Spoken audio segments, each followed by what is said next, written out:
Shendi Zainokufa Tinzweine Tsitsi dzako Mwari wangu dzamuno Pavanu singazi Yekwandiri Rekaiwo kundisiya baba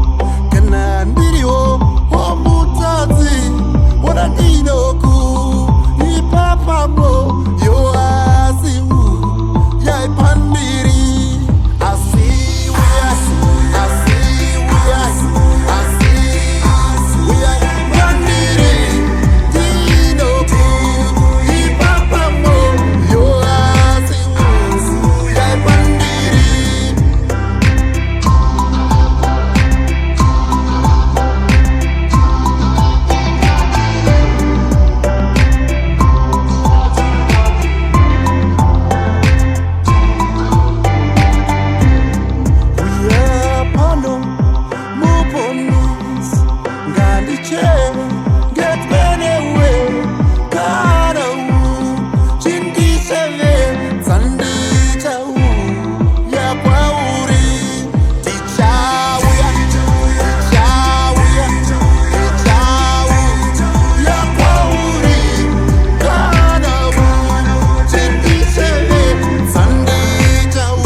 Rekaku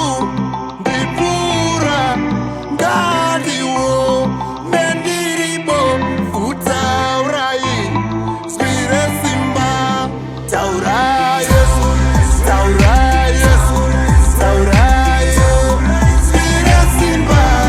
taura Yesu switaura Yesu switaura Yesu swire simba rudo rwako Mwari Baba Ropara Ishe wangu Nukuwa Zana kumwe Yakugare Okwandiri Kungave Kungave Kungave Okwandiri Nukuwa Zana kumwe Yakugare